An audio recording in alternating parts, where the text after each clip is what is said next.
Jesus salvation ministries వారి తరపున ప్రభు పేరిట శుభములు వందనములు తెలియజేస్తూ ఉంటున్నాం. వాక్యము అంశము ఏమిటి అంటే ప్రేమ వ్యామోహమా. నేటి సమాజంలో ప్రేమ వ్యామోహమా అన్నటువంటి యొక్క సందేశాన్ని మనం వినబోతుండగా వాక్య భాగంలోనికి వెళుతుండగా ప్రార్థన చేసుకొని వాక్య భాగంలోనికి వెళ్దాం. ప్రేమ కలిగిన తండ్రి, దయగల మా నాయన, నీకు స్తుతులు స్తోత్రములు చెల్లిస్తున్నాం ప్రభువా. మరి నాయన, మీరు ఇచ్చినటువంటి ఈ గొప్ప సమయాన్ని బట్టి మీకు స్తుతులు స్తోత్రములు చెల్లిస్తూ ఉంటున్నాం. మరి నాయన, వాక్యం వింటున్నటువంటి ప్రతి ఒక్కరిని మీరు ఆశీర్వదించండి, దీవించండి. మరి ప్రభువా, వాక్యాన్ని విని విడిచిపెట్టకుండా వారి యొక్క హృదయంలో భద్రపరుచుకొని మరి ప్రభువా, నీ రాజ్యానికి బాటలు వేసుకునే గొప్ప ధన్యత మీరు అనుగ్రహించమని క్రీస్తు నామమున అడిగి వేడుకొనుచున్నాము తండ్రి, ఆమేన్. ప్రియమైన దేవుని సంగమా, నేడున్నటువంటి సమాజంలో మరి ఈ మధ్య కాలంలో మనం ఎక్కువ చూసినట్లయితే ప్రేమ అంటే ఎలాంటి ప్రేమ అంటే నేడున్నటువంటి పరిస్థితులను చూసినట్లయితే యవనస్తులు కానివ్వండి, మధ్య వయసులో ఉన్నవారు కానివ్వండి, మరి ప్రతి ఒక్కరు కూడా ప్రేమ ఈ ముసుగులో చేయరాని నేరాలు చేస్తున్నారు, చేయకూడని ఘోరాలు చేస్తున్నారు. భార్యలు భర్తలకు దూరం అయిపోతున్నారు, ప్రేమించిన వారు ఇప్పుడు తల్లిదండ్రులకు దూరం అయిపోతున్నారు. నిజంగా ఈనాడున్నటువంటి పరిస్థితులలో చూసినట్లయితే ఎక్కడ చూసినా కూడా లోక ఆశలు, లోకంలో ఉన్న ప్రేమలు అంటే ఇవి గొప్పగా కనిపిస్తున్నాయి జనానికి. అందుకే మార్కు గారు రాసిన సువార్తలో చక్కటి మాట ఏమన్నాడంటే 4వ అధ్యాయం 24వ వచనంలో చక్కటి మాట అన్నాడు, మరియు ఆయన మీరు ఏమి వినుచున్నారో జాగ్రత్తగా వినండి అన్నాడు. అంటే మనం వింటున్నటువంటి మరి ప్రతి మాట ఎలా ఉండాలి? ప్రతి మాట జాగ్రత్తగా వినాలి. అంటే నేడు సమాజంలో నేడున్నటువంటి పరిస్థితులను బట్టి దేవుని వాక్యం ఏం సెలవిస్తుంది అంటే నేడున్నటువంటి సమాజంలో అంటే మనం ప్రేమించేది ప్రేమ లేకపోతే వ్యామోహమా? అంటే ఇది మనం చూపించేది ఇదే ప్రేమ అనుకుంటున్నామా? అంటే నీకన్నా నాకన్నా ఎక్కువ ప్రేమించేది ఎవరు అంటే దేవుడు అని ఎవరైనా చెప్పగలుగుతారు. కానీ మనకున్నటువంటి పరిస్థితిని బట్టి మనం ఈ లోకంలో ఎలా ఉండాలి అంటే ఎలా ఉంటే ప్రేమించుతారు అంటే ప్రేమించడానికి కొన్ని అర్హతలు ఉంటాయి, ప్రేమించేదానికి కొన్ని అర్హతలు ఉంటాయి. అబ్బాయి ఎలా ఉండాలి ప్రేమించాలి అంటే? బాగా హ్యాండ్సమ్గా ఉండాలి, చూడగానే అందంగా కనిపించాలి, మంచి బైక్ ఉండాలి, మంచి సెల్ ఫోన్ ఉండాలి, మెల్లో గొలుసు ఉండాలి, చేతికి వాచి, బ్రాస్లెట్. అంటే ఇవన్నీ చూసి అవన్నీ చూడగానే నచ్చేస్తాడంటే నచ్చేస్తాడు. ఎందుకంటే అది లోకంలో ఉన్నటువంటి ఆ వ్యామోహం కాబట్టి. పోనీ అమ్మాయి ఎలా ఉండాలి?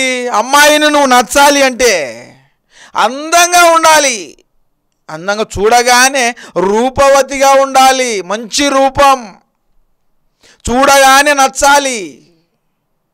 అంటే ఎలా ఉండాలి?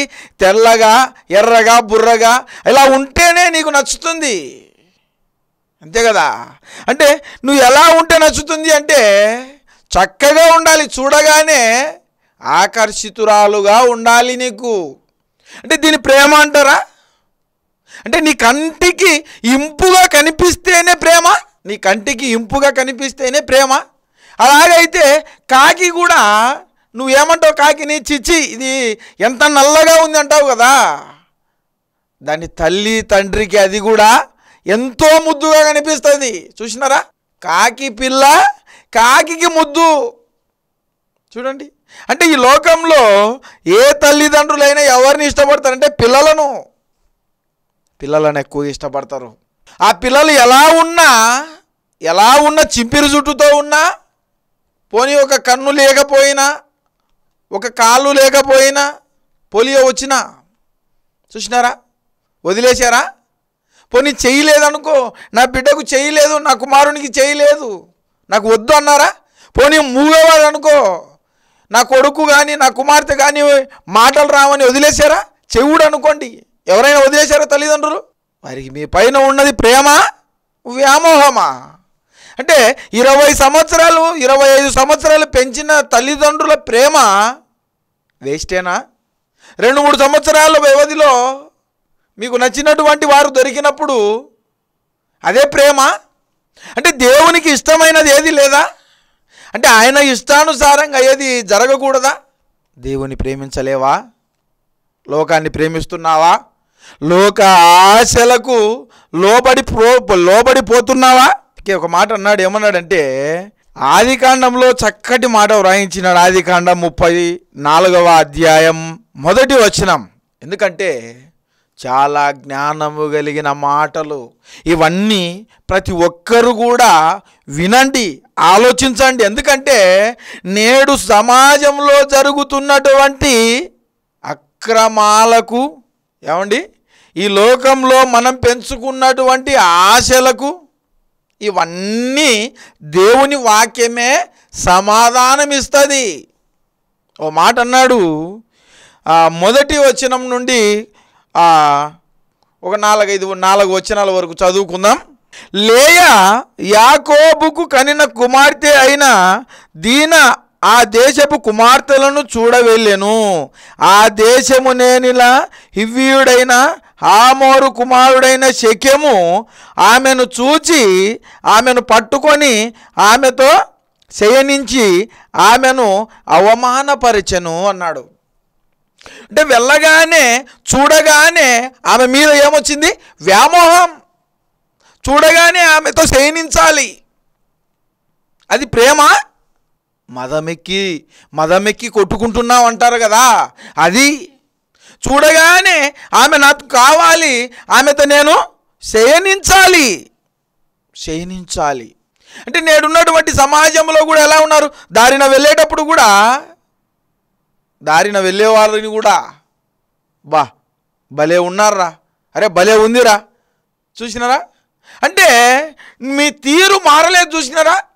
అంటే బైబిల్ వాక్యంలో ఉన్న మాటలను బట్టి నేటి సమాజంలో జరిగేది దేవుడు కూడా ఎప్పుడో వ్రాయించాడు. క్రీస్తు పూర్వమే వ్రాయించినాడు. అంటే మన పరిస్థితి ఎలా ఉంటుంది? దేవునికి తెలీదా? 3వ వచనంలో ఒక మాట అన్నాడు అక్కడే, అతని మనస్సు యాకోబు కుమార్తె అయిన దీనా మీద ఉండెను. అతడు ఆ చిన్నదానిని ప్రేమించి ఆమెతో ప్రీతిగా మాట్లాడినాడు.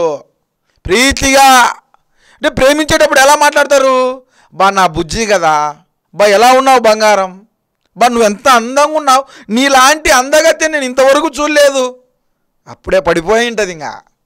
అరే బావా నువ్వెంత హ్యాండ్సమ్గా ఉన్నావు, నీలాంటి భర్త, నీలాంటి అందగాడు, అంటే నీలా నన్ను చూసుకునేవారు ఎవరు లేరు ఇంకా అని చెప్పేస్తుంది ఈమె కూడా. 20 సంవత్సరాలు తల్లిదండ్రుల ప్రేమ కాదా? నువ్వు చిన్నప్పుడు నీకు వ్యాధి వచ్చి బాధ కలిగి నువ్వు ఏది చెప్పుకోలేని స్థితిలో, నువ్వు మరణకరమైనటువంటి స్థితి ఎన్నోసార్లు నువ్వు చెప్పుకోగలుగుతావా? చిన్నప్పుడు నీకు మాటలు వస్తాయా? అలాంటి స్థితిలో నుండి నీ తల్లిదండ్రులు నిన్ను ఎలాగో వాళ్ళు తినక నేను వాళ్ళు కష్టపడి పెంచి పెద్ద చేస్తే, అంటే వీళ్ళది ప్రేమ కాదు. ఎలాంటిది ప్రేమ? ఫోన్లో నెంబర్లు ఇచ్చుకుంటారు, ఫోన్లో మాట్లాడుకుంటారు. అంటే ప్రేమ అంటే ఏమిటి? అంటే చూడగానే ఇష్టపడతారా?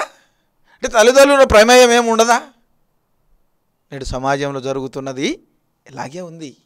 భర్త ఉంటాడు, ఇంకొకరిని ఇష్టపడుతుంది భార్య ఉంటుంది, ఇంకొకరిని ఇష్టపడతాడు భర్త. అంటే నేడు సమాజంలో అంటే దేవుని వాక్యం ముందుగానే వ్రాయించినాడు, నైనా సమాజం ఇలా ఉంటుంది, మీరు జాగ్రత్త. ఆ చిన్నదానితో ఎలా మాట్లాడట? ప్రీతిగా, ప్రేమగా. పెళ్ళి అవ్వకముందు ప్రేమించేటప్పుడు ఎక్కడున్నావు, నేను ఎక్కడికి రమ్మంటావు, ఎక్కడున్నావు, నేను ఎక్కడికి రావాలి, ఎక్కడికి వెళ్దాం ఈరోజు, లేకపోతే నెక్స్ట్ సండే ఎక్కడికి వెళ్దాం మనం, లేకపోతే ఏదైనా ఫెస్టివల్ పండగ ఉంది, మనం పండగ రోజున ఎక్కడికి వెళ్ళాలి. అదే పెళ్లి చేసుకున్న తర్వాత తోడుగా తీసుకుపోతావా? చూసినారా? పెళ్ళి చేసుకున్న తర్వాత తిరిగేవారు ఎవరైనా ఉంటారంటే ఎవరు ఉండరు ఇంకా. అంటే అప్పటికెల్లా బుజ్జి ఏమైంటుంది, బజ్జి అయిపోయి ఉంటుంది. అప్పుడు బంగారం ఏమైంటుంది, ఇత్తలు అయిపోయి ఉంటుంది. అలాగుంటుంది లోక ప్రేమ, అలాగుంటుంది. అందాన్ని చూసి ప్రేమించొద్దు. మనస్సు, దేవుడు నీ మనసు చూడలేదా, నిన్ను ఇష్టపడలేదా? నీ తల్లిదండ్రులు నిన్ను ఇష్టపడలేదా? పిల్లలుగా తల్లిదండ్రులు ఏం చెప్తారు తెలుసా? ఎవరి కోసం బ్రతుకుతున్నావు అంటే, నేను నా పిల్లల కోసం బ్రతుకుతున్నా, తల్లిదండ్రుల కోసం బ్రతుకుతున్నాను అని చెప్పే పిల్లలు ఎవరైనా ఉన్నారా? ఎవరు లేరు. చూడు, ప్రేయసి చనిపోయింది అనుకో, ప్రేమికుడు చనిపోతున్నాడు. ప్రేమికుడు చనిపోయాడనుకో, ప్రేయసి చనిపోతుంది. తల్లిదండ్రులు చనిపోయారని చనిపోయిన వారు ఎవరైనా ఉంటే చూపించండి. తల్లిదండ్రుల కోసం, నా తల్లి చనిపోయిందని చనిపోయిన పిల్లలు ఉన్నారా? నా తండ్రి చనిపోయాడని చనిపోయిన పిల్లలు ఉన్నారా? ఇవే ఉండవు. ఎందుకంటే వీరిది వ్యామోహం. ఈ 20 సంవత్సరాల తర్వాత ఈ 2-3 సంవత్సరాలు ప్రేమించుకున్నటువంటి ప్రేమది గొప్ప. ఈనాడు సమాజంలో జరుగుతున్నటువంటి పరిస్థితి. ఎందుకయ్యా అలా అయిపోతున్నారు? యవన జీవితంలో యవనస్తులుగా ఉన్నటువంటి మీరు దేవుని యొక్క కాడి, వాక్యం అనే కాడి మోయాలని తెలియదా? లోకానుసారమైన మాటలు, లోకానుసారమైనటువంటి స్థితి, లోకంతో పోటీ పడి ఇష్టానుసారమైన స్థితి. నిజంగా వీరు మోసం చేశారని వాళ్ళు మోసం చేశారని వీళ్ళు, చివరికి ఎటైపోతుందో చూశారా సమాజం? ఏ పేపర్ చూసినా అలాగే వస్తుంది, ఏ టీవీ చూసినా అలాగే వస్తుంది. అందుకే దేవుని కూడా ఉగ్రతతో నేడు చూసినారా, ఎక్కడ చూసినా కూడా జల ప్రళయాలు రప్పిస్తున్నాడు, భూకంపాలు రప్పిస్తున్నాడు. అంటే దేవుని యొక్క రాకడ సమీపించింది. ఈనాడు ఉన్న పరిస్థితి ఆలోచించాలి. వాక్యానుసారమైన స్థితిలో బ్రతకండి. ఎవరిని ప్రేమించాలి? దేవుని ప్రేమించాలి. అక్కడ 4వ వచనంలో ఇంకో మాట ఉంది. ఈ చిన్నదానిని నాకు పెళ్లి చేయమని తన తండ్రి అయిన హామోరును అడిగాను. చూడండి, అంటే అందంగా ఉంది కాబట్టి ఏం చేయాలి? నాకు ఇచ్చి పెళ్లి చెయ్యి. అందంగా ఉంది కాబట్టి నాకు ఇచ్చి పెళ్లి చేయి. అందంగా ఉంది ఎన్ని మాటలైనా మాట్లాడతాం. పోనీ అందంగా లేకుండా విహీనంగా ఉంది అనుకోండి, మాట్లాడతారా? కళ్ళు ఇంత లావయి, బుగ్గలు ఇంతండి, వికారంగా ఉంటే మాట్లాడతారా? శరీరంలో అవయవాలు ఏవైనా కొద్దిగా తక్కువ ఉన్నా, చెయ్యి తక్కువ ఉన్నా, కాలు తక్కువ ఉన్నా, అంటే లేకుంటే ఎవరైనా ఇష్టపడతారా?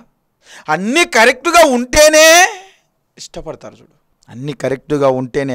అక్కడ 8వ వచనంలో చక్కటి మాట ఉంది. అప్పుడు హామోరు వారితో, షెకెము అను నా కుమారుని మనస్సు మీ కుమార్తె మీదనే ఉన్నది. మనం అప్పుడు ఏదో ఒక పాట వింటున్నాం, హృదయం ఎక్కడున్నది, హృదయం ఎక్కడున్నది అని. ఎక్కడుందంట? నీ కుమార్తె మీద ఉంది. నా కుమారుని మనస్సు ఎక్కడుంది? కుమార్తె మీద. నా కుమార్తె మీద ఉంది. దయచేసి ఆమెను అతనికిచ్చి పెళ్లి చేయండి. మీ పిల్లను మాకిచ్చి మా పిల్లను మీరు పుచ్చుకొని మీరు మాతో వియ్యమందించండి. చూసినారా? అంటే మనస్సు ఎక్కడుంది?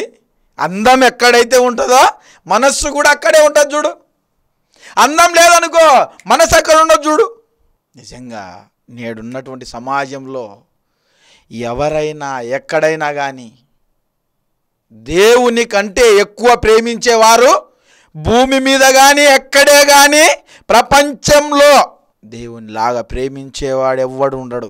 దేవునిలాగా ప్రేమించేవారు ఎవ్వరు ఉండరు. ఇదొక్కటే ఆలోచించుకోవాలి.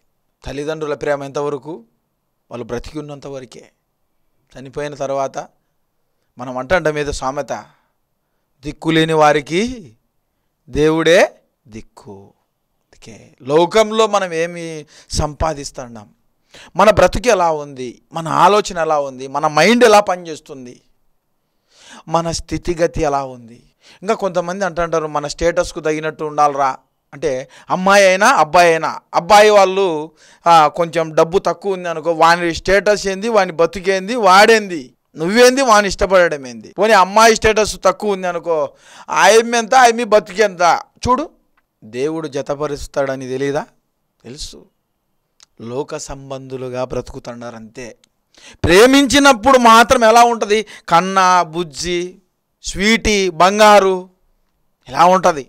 తిరిగిన నాళ్ళు బాగానే ఉంటుంది, తిరిగిన అయిపోయిన తర్వాత ఎప్పుడు చూసినా గొడవలే, ఎప్పుడు చూసినా కొట్టుకోవడమే ఉంటుంది, ఎప్పుడు చూసినా తిట్టుకోవడమే ఉంటుంది. ఇక ప్రేమ ఎక్కడుంది చెప్పండి? వెళ్ళిపోయి పెళ్ళి చేసుకున్నారు అనుకోండి, ఇటు పుట్టింటోళ్ళు రానివ్వరు, అటు అక్కడికి పోవడానికి ఉండదు, బ్రతికే వేస్ట్ అయిపోతుంది. ఒక మాట ఇంకో మాట అన్నాడు 29వ అధ్యాయంలో, చక్కటి మాట. 29వ అధ్యాయం ఆదికాండం 29వ అధ్యాయం 15వ వచనం, 16వ వచనం, 17వ వచనం. లాబాను, నీవు నా బంధువు అయినందుక ఊరకయ్యా నాకు కొలువ చేసేదవా? నీకేమి జీతము కావాలని చెప్పుము అని యాకోబు అడిగాను. లాబానుకి 2 కుమార్తెలుండిరి. వారిలో పెద్దదాని పేరు లేయా, చిన్నదాని పేరు రాహేలు. లేయా జబ్బు కండ్లు గలది, రాహేలు రూపవతి సుందరవతి అయి ఉండెను. ఇక్కడ రాహేలు అనేటువంటి ఆమె రూపవతి, లేయా అనే ఆమె జబ్బు కండ్లది. అంటే జబ్బు కండ్ల కలిగినది అంటే కంటికి నీరు రావడమో, లేదా కంటి దగ్గర అట సైడు పుసులు కట్టడమో అలా ఉంటుంది. పోనీ కళ్ళు రాత్రి వేళ సరిగా కనిపించకపోవడమో, ఏదో ఒక వ్యాధి ఉంటుంది, కంటి జబ్బు కలిగినది. కానీ లేయా చిన్నదాని పేరు రాహేలు ఎలా ఉందంట? రాహేలు రూపవతి, అందగత్య. లేయా జబ్బు కండ్ల గలది, రాహేలు రూపవతి సుందరవతి. మరి యాకోబు రాహేలును ప్రేమించి నీ చిన్న కుమార్తె అయిన రాహేలు కోసము నేను 7 సంవత్సరాలు కొలువ చేసేదను అన్నాడు. 7 సంవత్సరాలు కొలువు చేస్తా అంటే నీకు జీతగానిగా ఉంటా. అంటే నువ్వు ఏం తీసుకోవా నా దగ్గర అంటే, ఏం తీసుకోను, నీ చిన్న కుమార్తెను నాకు ఇచ్చి పెళ్లి చేయి అంతే. అంటే నువ్వు జీతం ఏం తీసుకోవా? 7 సంవత్సరాలు. 7 సంవత్సరాలు చూడండి, అంటే 7 సంవత్సరాలు కొలువ చేస్తా, నీ చిన్న కుమార్తెనిచ్చి నాకు పెళ్లి చేయి. బాగానే ఉంది కదా ఐడియా. అంటే చిన్న కుమార్తె ఎలా ఉంది? అందంగా ఉంది. పెద్ద కుమార్తె కొంచెం సరిగా లేదు, జబ్బు కండ్ల కలిగినది. అంటే మనం కూడా సింపిరి చుట్టేసుకొని బోకులు దొంకుంటా అలా ఉంటే ఎవరైనా ఇష్టపడతారా? ఎట్లుండాలి? స్టైల్గా ఇక్కడ రబ్బర్ బ్యాండ్ పెట్టి జుట్టు అంతా వదిలేసి జీన్స్ ప్యాంట్ వేయాలా, టీ షర్ట్ వేయాలా, చుడిదార్ వేయాలి, లేకపోతే స్టైల్గా ఫోన్ పట్టుకొని అట్లా మాట్లాడుతూ వస్తే అప్పుడు మనకు నచ్చుతుంది. ఎవరైనా అంతే చూడు. అందుకే ప్రతి సన్నివేశాన్ని, భూమి మీద జరుగుతున్న ప్రతిదీ కూడా బైబిల్లో వ్రాయించబడింది. ఇక్కడ వ్రాయబడిందే నేడు జరుగుతుంది అంతే. ఇక్కడ వ్రాయబడిందే నేడు జరుగుతుంది. నువ్వు బైబిల్ చదివితే ప్రతి సమస్యకు సొల్యూషన్ ఉంటుంది, ప్రతి సమస్యకు సమాధానం ఉంటుంది, ప్రతి సమస్యకు మనకు కనువిప్పు కలిగే మాటలు ఉంటాయి. దాంట్లో జీవ మార్గాన్ని చూపించే మాటలు ఎక్కడున్నాయంటే బైబిల్. నిత్య జీవంకు చేర్చే మాటలు ఎక్కడుంటే బైబిల్. జబ్బు కళ్ళు కలిగింది కాబట్టి అంటే అందంగా ఉంటేనే నువ్వు ఇష్టపడతావు. అంటే అందంగా ఉంటేనే ఇష్టపడతావా? అవును. ఇప్పుడు దారిలో పోతుంటారు అనుకో, ఏమనాలా? ఈడు జోడు బాగుంది అనాలా. చూడు, అంటే నీ ఇష్టం ఎక్కడుంది అంటే సమాజానికి ఎలాగ ఉపయోగపడాలో, ఎలా సమాజంలో గుర్తింపు తెచ్చుకోవాలో, అంటే సమాజం కోసం ప్రేమిస్తున్నావా? సమాజంలో నువ్వు పడరాని పాటలు పడుతున్నావా? అంటే జబ్బు కళ్ళు కలిగినది కాబట్టి నువ్వు ఆమెను ఇష్టపడడంలే. అంటే అందంగా ఉండాలి, నువ్వు చూడగానే అందంగా ఉండాలి, ఇష్టంగా ఉండాలి. అంటే నీ ఇష్టం ఎలా ఉండాలి? నీ కళ్ళకు ఇంపుగా కనిపించాలి. అంటే నేడున్న సమాజంలో అందంగా ఉంటేనే ఇష్టపడతారా అంటే అందంగా ఉంటేనే చూస్తారు, ఇష్టపడతారు. అంటే తల్లిదండ్రులు నువ్వు ఎలా ఉన్నా నిన్ను ప్రేమగానే చూసుకుంటారు. నువ్వు నల్లగా ఉన్నా, తెల్లగా ఉన్నా, కాకిలాగా నల్లగా ఉన్నా కూడా నిన్ను ప్రేమగానే చూసుకుంటారు నీ తల్లిదండ్రులు. కన్నున్నా కళ్ళు లేకపోయినా, నువ్వు చెవిటివాడివైనా, మూగవాడివైనా, నువ్వు మూగదానివైనా, చెవిటిదానివైనా, అవిటిదానివైనా, నీకు కాళ్ళు లేకపోయినా, అంటే నువ్వు ఎలా ఉన్నా ఎవరికి నచ్చుతావు అంటే నీ తల్లిదండ్రులకు. సరే కాకిని చూసారా ఎంత నల్లగా ఉంటుంది. దాని తల్లిని చూసారా, ముద్దుకుంటుంది, నోట్లో నోరు పెట్టి ముద్దుకుంటుంది. అంటే ఎవరి పిల్లలు వారికి ముద్దే. ప్రేమించేటప్పుడు నువ్వు కూడా పిలుస్తావు కదా, బంగారం, బుజ్జి, కన్న, స్వీటీ, అంటే ఎన్ని పేర్లతో పిలుచుకుంటావో. అంటే పెళ్ళి అయిన తర్వాత అప్పుడు నాయన నువ్వు పిలవాల్సింది. పెళ్ళి కానంత వరకు ఇక్కడి తల్లిదండ్రులు ఈ పాపను పెంచుతారు, అక్కడ తల్లిదండ్రులు అబ్బాయిని పెంచుతారు. అంటే వీరిద్దరికి ఏం పనింది? ఇంకా తినడము తిరగడమే. అందుకే లోకమంతా ఎలా కనిపిస్తుంది? అందంగా కనిపిస్తుంది. నాయన, బుజ్జి, కన్న, బంగారం. అంటే ఇలా తిరిగినటువంటి వారు కొద్ది రోజులకు పెళ్ళి అయిందనుకోండి, బంగారం కాస్త వెండి, బుజ్జి కాస్త బజ్జీ అయిపోతుంది, స్వీటీ కాస్త చేదైపోతుంది. అంటే నీ బ్రతుకేంటి అంటే అందం ఉన్నంత వరకే. నాడున్న సమాజంలో ఎంతోమంది చూడండి, ప్రేమించిన వారి కోసం, అబ్బాయి కోసం అమ్మాయిలు చనిపోతున్నారు, అమ్మాయిల కోసం అబ్బాయిలు చనిపోతున్నారు. అంటే వీళ్ళు పుట్టించుకునే తల్లిదండ్రుల కోసం ఎవరైనా చనిపోయినారా? తల్లిదండ్రుల కోసం ఎవరైనా చనిపోయారా? అయ్యో నా తల్లి చనిపోయిందే అని చనిపోయిన కుమారుడు ఉన్నాడా? అయ్యో నా తల్లి చనిపోయింది అని చనిపోయిన కుమార్తెలు ఉన్నారా? ఎక్కడ ఏ ఒక్కరున్నారు?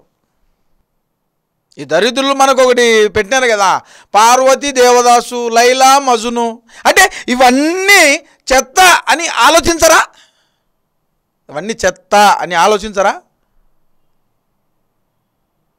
అంటే ఎందుకు ఆలోచించరంటే మనకు వినడానికి ఇంపుగా ఉండాలి. చెవులకు వినేదానికి ఇంపుగా ఉండాలి. అందుకే లోకంలో నువ్వు ఇంపుగా లేకపోయినా నీ బ్రతుకు గొప్పగా ఉండాలి అంటే తండ్రిని ప్రేమించు, దేవుణ్ణి ప్రేమించు, దేవునికి ఇష్టంగా బ్రతుకు. అంటే నీ బ్రతుకు పుస్తకాన్ని నీకు ఎందుకు ఇచ్చాడు? ఇలాంటివన్నీ జరుగుతాయి. అంటే వీటన్నిటిని నువ్వేం చేయాలి? అధిగమించాలి. వీటన్నిటిని మీరు అధిగమించి నా కోసం బ్రతకడం నేర్చుకోవాలి అన్నాడు. మత్తయి సువార్త 5వ అధ్యాయం 28వ వచనం. నేను మీతో చెప్పున్నదేమనగా, ఒక స్త్రీని మోహపు చూపుతో చూచు ప్రతి వాడు అప్పుడే తన హృదయమందు ఆమెతో వ్యభిచారం చేసినట్లు అన్నాడు. చూడగానే అబ్బా ఎంత అందంగా ఉందిరా, అబ్బా ఎంత అందంగా ఉన్నాడు, హ్యాండ్సమ్గా ఉన్నాడు, మంచి అందగత్య అంటే నువ్వు చూసి నీ హృదయంలో అనుకోగానే ఆమెతో వ్యభిచరించినట్లే. ఆమెతో నువ్వు వ్యభిచారం చేసినట్లు, ఆయనతో నువ్వు వ్యభిచరించినట్లు. దేవుని ఆజ్ఞలన్నిటినీ నువ్వు ఆలోచించాలి. దేవుడు ఎందుకు రాయించాడు, గ్రంథంలో మాటలు ఎందుకు దేవుడు రాయించినాడు అంటే దేవుని మనసు ఏంటి, దేవుని ఇష్టం ఏంటి, దేవుని చిత్తం ఏంటి అంటే లోకానుసారంగా నువ్వు బ్రతికితే దేవునికి ఇష్టం లేదా? ఇష్టం లేదు. ఒకడు లోకాన్ని అంతా ప్రేమించి లోకంలో అంతా సంపాదించుకొని వాని ప్రాణం పోగొట్టుకున్నాడు అనుకో, ఏమైనా ప్రయోజనం ఉందా? ప్రేమించిన వారు ఏమైనా పరలోకానికి చేరుస్తారా? ప్రేమించిన వారు అంటే ఎవరు చేరుస్తారు చెప్పు? నిత్య జీవానికి చేర్చాలి అంటే ఎవరు? పరలోకంలో ఉన్న తండ్రి కోసం బ్రతుకు, తండ్రి గురించి ఆలోచించు, తండ్రి కోసం తండ్రిని ప్రేమించు. యోహాను రాసిన మొదటి పత్రిక యోహాను రాసిన మొదటి పత్రిక 3వ అధ్యాయం 16వ వచనంలో చక్కటి మాట ఉంది. ఆయన మన నిమిత్తము తన ప్రాణము పెట్టెను గనుక దీని వలన ప్రేమ ఎట్టిదని తెలుసుకొని ఉన్నాము. మన కోసం ప్రాణం పెట్టినాడు. దీనిని బట్టి దేవుని యొక్క ప్రేమ, దీనిని బట్టి దేవుని యొక్క ప్రేమ ఎలాంటిదో తెలుసుకున్నాం. మన కోసం ప్రాణం పెట్టింది ఎవరు అంటే ఒక దేవుడు తప్ప ఏ ఒక్కరు మన కోసం ప్రాణం పెట్టరు. అంతే. నిన్ను నన్ను నిత్య జీవానికి చేర్చాలనే దేవుని ఆలోచన. మనలను మనలుగా ఇష్టపడేది ఎవరంటే దేవుడే. మనలను మనగా ఇష్టపడేది ఎవరంటే దేవుడు. లోకంలో ఎన్నో అభ్యంతరాలు రావచ్చు దేవునికి ఇష్టంగా ఉంటే. అంటే దేవుడు లోకాన్ని ఎంతో ప్రేమించాడు, కానీ మన కోసం తన ప్రాణాన్ని పెట్టడానికి కూడా వెనుకాడలే.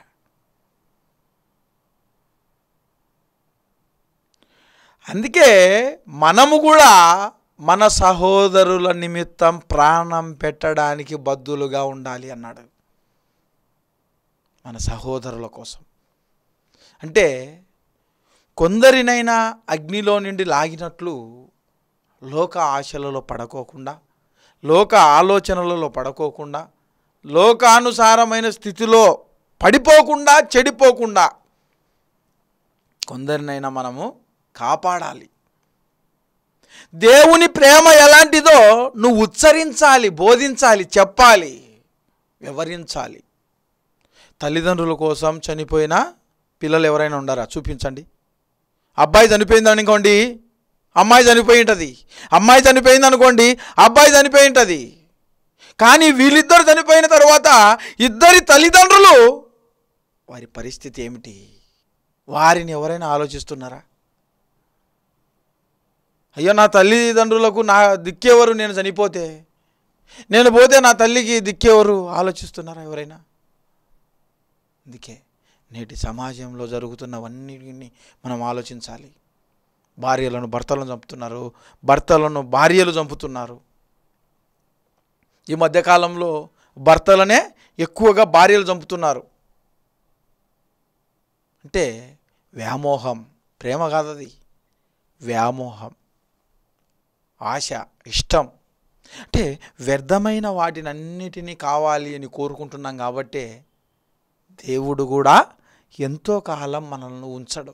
అందుకే దేవుని ప్రేమలో, దేవుని ఆలోచనలలో మనం బ్రతికేటట్టు ఉండాలి. కొద్ది మాటలు దేవుడు దీవించును గాక.